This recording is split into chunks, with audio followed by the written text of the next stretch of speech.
Et Hervé, il nous parle, je regarde à nouveau le conducteur que nous prépare chaque semaine Hervé, eh bien, il va nous parler chiffon, il va nous parler couture.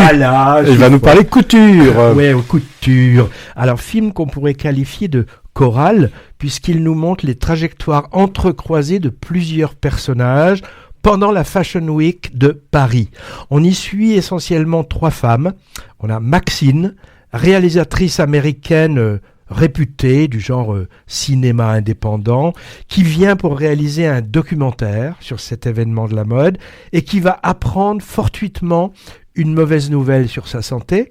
La seconde, c'est Ada, c'est une jeune mannequin soudanaise novice, débarquant à Paris pour la première fois et qui va devoir faire ses gammes sur les podiums en découvrant les codes cruels de cette industrie entre concurrence et solidarité aussi avec ses collègues.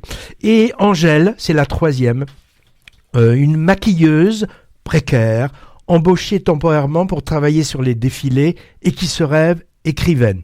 On a un 4e personnage plus secondaire, une jeune couturière brodeuse sous pression, préparant sa première robe pour le défilé. Alors le point commun de ce patchwork de destins croisés, on pourrait dire le fil rouge, un terme adapté à couture, c'est surtout la souffrance du corps féminin entre épuisement physique et psychologique, blessures par des aiguilles ou par des talons vertigineux et maladie. Donc on l'aura compris, ce n'est pas vraiment une comédie.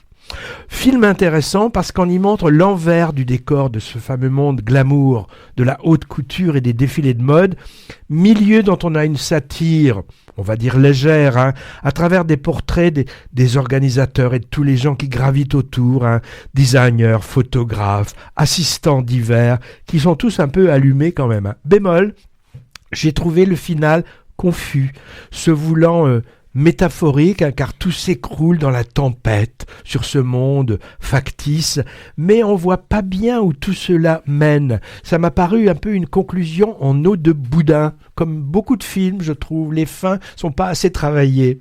Le personnage quand même le plus central, c'est celui de la cinéaste interprétée par Angelina Jolie, qui va se découvrir un sérieux problème de santé qu'elle devra gérer rapidement. Alors, dans un rôle d'une grande fragilité, moi, l'actrice, elle m'a ému, et finalement, oui, pourquoi ce regard? Il se moque de moi. Non, elle m'a ému. Et je me dis que l'histoire aurait sans doute gagné à être resserrée autour de son personnage. Angelina Jolie, elle est également productrice du film, dont un des thèmes lui tient particulièrement à cœur, c'est celui du cancer du sein. On sait qu'elle s'est beaucoup impliquée, qu'elle s'implique beaucoup pour l'information et le dépistage concernant ce sujet qui l'a directement concernée. La jeune actrice que je connaissais pas, Anier Anei, elle est émouvante en jeune fille naïve, découvrant l'enfer du mannequinat, et la franco-suisse Ella Rumpf, vue récemment en future mère au sein d'un couple féminin dans Des preuves d'amour. Elle est aussi très convaincante. J'ai parlé du casting côté filles, côté bonshommes, apparition de Vincent Lindon en chirurgien, très crédible, et de Louis Garrel en assistant réalisateur. Alors pour une partition, lui, secondaire, pas très intéressante, et en plus à laquelle on ne croit guère. Le titre Couture, au pluriel, est ici à lire à double sens.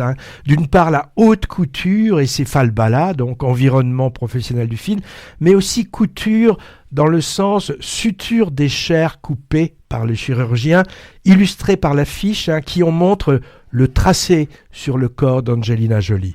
Il s'agit du 5e long métrage de la réalisatrice et scénariste Alice Vinocourt, à qui on doit Augustine. Je connaissais pas, mais j'ai vu que c'était le César 2013 du premier film. Puis Proxima, ça j'avais vu avec Eva Green en spationaute, qui s'apprête à partir en mission. Et Revoir Paris en 2022.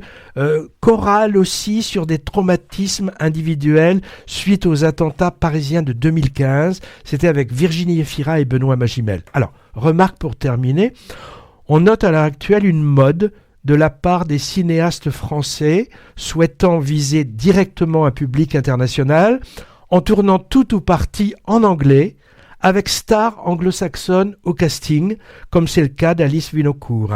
Bon, c'est pas nouveau, des réalisateurs à succès l'ont fait autrefois, comme Jean-Jacques Hano, Luc Besson ou Léo Scarax, il n'y a pas si longtemps. Mais vraiment en ce moment, le phénomène s'accentue. Des exemples, Emmanuel d'Audrey Diwan, c'était avec Naomi Watts, The Substance de Coralie Farja, starring Demi Moore, ou Jodie Foster dans Vie privée de Rebecca Slotowski, et Olivier Assayas, alors il est familier lui de ce type de projet, a récemment récidivé avec Le Mage du Kremlin, où Jude Law incarne Poutine. Alors le tout avec plus ou moins de réussite artistique et de succès critique et public d'ailleurs. Par exemple, Emmanuel a été un four en France comme à l'international. Justine Tiré, forte de son blockbuster art et essai Anatomie d'une chute, allongera la liste bientôt parce que je crois qu'elle tourne aux États-Unis. Alors je ne sais pas s'il faut se réjouir ou pas de ça. Le cinéma français recèle des spécificités souvent appréciées des spectateurs étrangers, spécificités qui risquent peut-être de se perdre ou de se diluer dans ces projets hybrides internationaux. Curieusement, on a un pied de nez opposé récent avec le réalisateur américain Richard Linklater, revisitant avec bonheur la période nouvelle vague du cinéma hexagonal, tout en français et avec des acteurs majoritairement de chez nous, peu ou pas connus du tout, et il a été nommé dans 10 catégories des Césars avec 4 concrétisations, dont meilleur réalisateur.